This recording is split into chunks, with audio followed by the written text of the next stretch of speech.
నమస్కారం. నిన్నటి రోజున పులివెందల పిల్లి మాజీ ముఖ్యమంత్రి జగన్మోహన్ రెడ్డి గారు ఇరపాచి అనే ఒక ఎమ్మెల్యే గారిని పరామర్శించేదానికి వచ్చాడు. పర్వాలేదు, కానీ వచ్చి అక్కడ ఏ విధంగా వ్యాఖ్యలు చేశాడో జగన్మోహన్ రెడ్డి గారు ప్రజలంతా కూడా గుర్తిస్తున్నారు.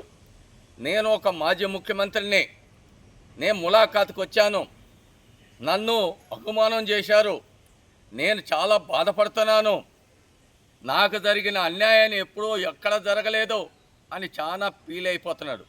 అయ్యా జగన్మోహన్ రెడ్డి గారు, ఈరోజు మాజీ ముఖ్యమంత్రి అనేది నీకు గుర్తుకొచ్చిందా?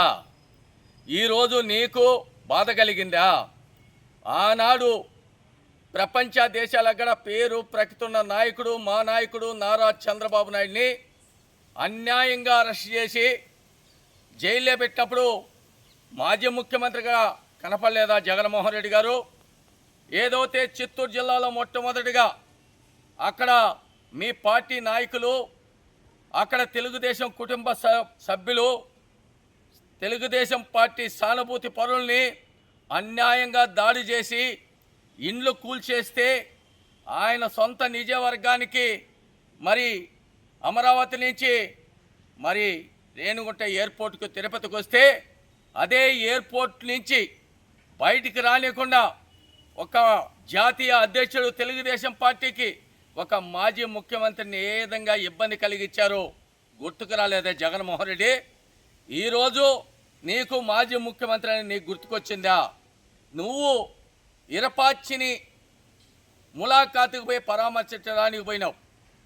అక్కడ బాధితులు నీ ఎమ్మెల్యే అనేక రకాలుగా ఒక మహిళని చిత్రహితంగా అక్కడ దాడి చేసి ఆ కుటుంబరాల్ని ఇబ్బంది కలిగిస్తే చట్టం దాని పని చేసి, లా అండ్ ఆర్డర్ దాని పని చేసి అరెస్ట్ చేస్తే ఎవరిని పరామర్శించాలా? అక్కడ బాధితుల్ని పరామర్శించుంటే నీతి నిజాయితీ కలిగిన ఒక పార్టీ అధ్యక్షుడిగా, ఒక మాజీ ముఖ్యమంత్రిగా గౌరవించాలా? నువ్వు చేసేదంతా కూడా శవాల మీద రాజకీయాలు. నువ్వు అంతా పోయేది ఎక్కడైతే శవాలు ఎక్కడ దొరుకుతాయా అక్కడికి పోయి పరామర్శించడానికి పోతావు. గంజాయి బ్యాచ్ని పరామర్శించేదని పోతావు. ఎవరైతే హత్యలు చేసి అరాజకాలు చేసే వాళ్ళ దగ్గరికి పోతావు. ఎవరైతే మహిళలని ఏదించి మానభంగాలు చేసే వాళ్ళ దగ్గరికి వెళ్తావు. నీతి నిజాయితీగా ఈ రాష్ట్రంలో మీ పార్టీ కార్యకర్తలు కానీ ఎవరైనా అన్యాయం చేస్తే ఆ రోజు వెళ్ళి ఎక్కడైనా పరామర్శించావా? అంతెందుకు, నీకోసం ఆయన పేరు మార్చుకొని స్వర్గీయ ముద్రగడ పద్మనాభం గారు, కాపుల కంటే ఒక చరిత్ర కలిగిన నాయకుడు, నీకోసం పార్టీ మార్చుకొని పేరే మార్చుకున్నాడు. అటువంటి వ్యక్తి హాస్పిటల్లో చికిత్స పొందుతూ ఉంటే ఆఖరికి చచ్చిపోయి అప్పుడు శవం ఎక్కడికి వెళ్తావు?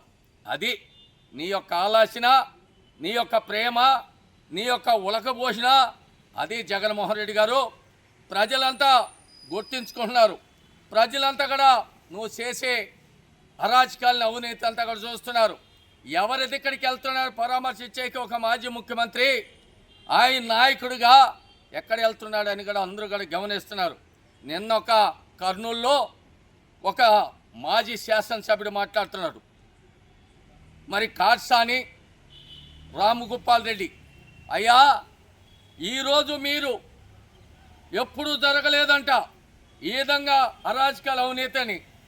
మీ వ్యాపారంలో 5 ఏళ్లలో జగన్మోహన్ రెడ్డి 2019 నుంచి 2024 వరకు ఎంతమందిని అరెస్ట్ చేశారు, ఎంతమందిని జైలు పంపించారు, ఎన్ని కేసులు అక్రమం కేసులు పెట్టారని కూడా మరి కాట్సాని రామగోపాల్ రెడ్డి ఒక్కసూరి తెలుసుకొని మాట్లాడాల. అయ్యా జగన్మోహన్ రెడ్డి గారు ఒక బీసీ నాయకుడిని అక్రమంగా అరెస్ట్ చేసి, చిన్న బిడ్డ అంట, పాలు తాగి పసిపెట్టగాడు కదంట, చాలా మంచోడంట.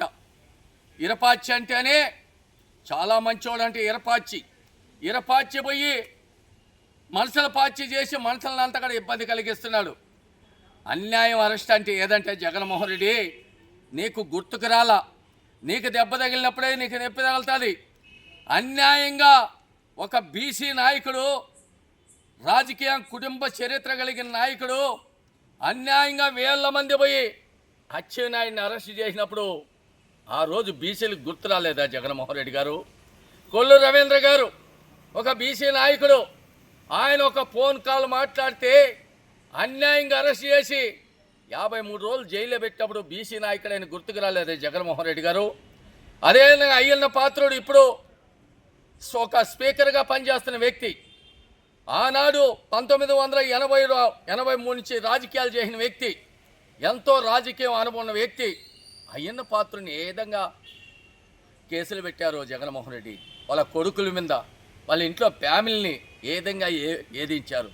అట్లా చెప్పుకుంటా పోతే చిత్తూరు నుంచి శ్రీకాకుళం వరకు ఎంతమంది మీద అక్రమం కేసులు పెట్టావు, ఎంతమందిని ఏదించావు, ఎంతమంది అవసరాలు చేశావు. ఈరోజు నువ్వు ఫ్రీగా వెళ్ళడానికి, నీ యొక్క అవినీతి పరుల్ని పరామర్శించడానికి ఫ్రీగా వదిలిపెట్టారు. నీ కర్మ నువ్వే అనుభరించని నువ్వు ఈరోజు మందు మాలపన వేసుకొని వాళ్ళకి మందులు దాపుతూ బిర్యానీలు పెడుతూ మరి ఈ రోజంతా కూడా పేటీఎం బ్యాచ్ని పిలుచుకొని రోడ్లంతా నిర్బంధం చేస్తున్నావు. ఆ రోజు ఒక్క రోజున మమ్మల్ని ప్రశాంతంగా వదిలిపెట్టావా? నువ్వు మమ్మల్ని ఇళ్ళ నుంచి బయటకు పంపించావా? మమ్మల్ని మా ఇళ్ళల్లో నుంచి బయటికి రానికుండా పోలీసుల్ని అడ్డంగా పెట్టుకొని వాళ్ళ కుతికి మీద కత్తి పెట్టి వాళ్ళని అరెస్ట్ చేస్తావా లేదా? వాళ్ళని బైండోర్లు చేస్తావా లేదా?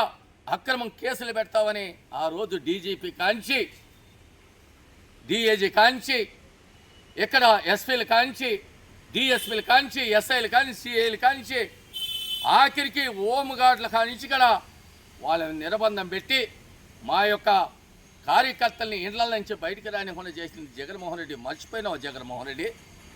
గుర్తుకురాడు జగన్మోహన్ రెడ్డి గారు? ఆఖరికి రైతుల్ని ఈ రాష్ట్రానికి 33-34 వేల ఎకరాలు మరి అమరావతి కోసం ఇస్తే ఆ రైతులకి బేడీ లేచినావు. గుర్తుకురాలేదా జగన్మోహన్ రెడ్డి గారు? ఒక మార్క్స్ లేదంటే ఒక దళితుడిని, ఒక డాక్టర్ని ఆఖరికి అతన్ని చంపేసి గుండ్లు కొట్టి ఆయన రోడ్డు మీద బట్టలిప్పేసింది. గుర్తుకురాలేదా జగన్మోహన్ రెడ్డి? దళితులు ఆ విధంగా చెప్పుకుంటా పోతే ఎన్ని రకాలుగా ఇబ్బంది పెట్టినాడో. నువ్వేదో నీతి మాట్లాడుతున్నావు. నిన్న కర్నూల్లో సిగ్గు చర్వన ఉండాలా, మనిషికి మానవత్వం ఉండాలా. మనం చేసింది ఏంది, మనం ఈరోజు మాట్లాడేది ఏంది, ఇవన్నీ ఎక్కడ పోయినాయి? ఆనాడు మనం ఎందుకు ఈ యొక్క పోలీసు వ్యవస్థని ఇంత ఫ్రీగా ఎందుకు వదిలిపెట్టలేదు? నన్ను కూర్చోబెట్టి ఫోటోలు తీసినావంటావు. ఆఖరికి నేల మీద కూర్చోబెట్టినావే. అదే తిరుపతి ఎయిర్పోర్ట్లో మా నాయకుడిని ప్రపంచ దేశాలకు పేరు ప్రస్తున్న నాయకుడిని పవన్ కళ్యాణ్ మా నాయకుడిని అరెస్ట్ చేస్తానంటే మరి హైదరాబాద్ నుంచి వస్తుంటే తెలంగాణలో సరిహద్దుల్లో నిలబెట్టి ఏ విధంగా ఇబ్బంది కలిగించావు. మా నాయకుడు యువగలం వ్యవస్థాపకుడు భవిష్యత్తు నాయకుడు తండ్రిని అరెస్ట్ చేశారంటే ఆయన దగ్గరికి వెళ్ళాలంటే ఆయన్ని కూడా ఫోన్ ఇచ్చారా జగన్మోహన్ రెడ్డి మీరు? ఈరోజు ఏదో పెద్ద హరిశ్చంద్ర ఇల్లు పక్కిళ్ళు మాత్రం అనేది, ఏదో ఈ యొక్క ఆంధ్రప్రదేశ్కి స్వతంత్రం తెచ్చిన వ్యక్తి మాత్రం నిన్ను సిగ్గు చర్మ లేకుండా మాట్లాడేది మీ పార్టీకి శవాల రాజకీయాల పార్టీలు. మీరు ఇంకా అటు మాట్లాడకుండా ఎట్ట మాట్లాడతారు? శవాల మీద పైసలు ఏరుకునే వాళ్ళు ఏ విధంగా మాట్లాడతారు జగన్మోహన్ రెడ్డి గారు? ఇప్పటికైనా ఈ విషయం పైన తీవ్రంగా ఖండిస్తున్నాం. జగన్మోహన్ రెడ్డి ఎప్పుడన్నా మాట్లాడేప్పుడు నువ్వు చెప్పిందే అరెస్ట్ చేసినారు 12 మాటలు మాట్లాడతావు. అరెస్ట్ చేసినారు, ఏనికి అరెస్ట్ చేసినారు అనేది కూడా కనుక్కోవాలి కదా. అక్కడ కూడా ఒక మహిళ కదా, అక్కడ కూడా వాళ్ళు మానవత్వం ఉంది కదా. వాళ్ళకి అన్యాయంగా ఆ కుటుంబాల మీద దాడి చేసి ఆ యొక్క మహిళల్ని విచిత్రహితంగా చేసినప్పుడు గుర్తుకు రాలేదా జగన్మోహన్ రెడ్డి గారు? ఆడ బీసీలు అనేది గుర్తుకు రాలేదా? ఎస్సీలు అనేది గుర్తుకు రాలేదా? ఈ విషయం పైన జగన్మోహన్ రెడ్డి నిన్న మాట్లాడిన విషయాలపైన తీవ్రంగా ఖండిస్తూ మరి ఒక్కసారి ఎక్కడన్నా ములాఖాతులకు వెళ్ళినప్పుడు మందు మారుబలాన్ని వేసుకోబోయేది కాదు. నువ్వు అక్కడ పరామర్శించడానికి వెళ్ళావా?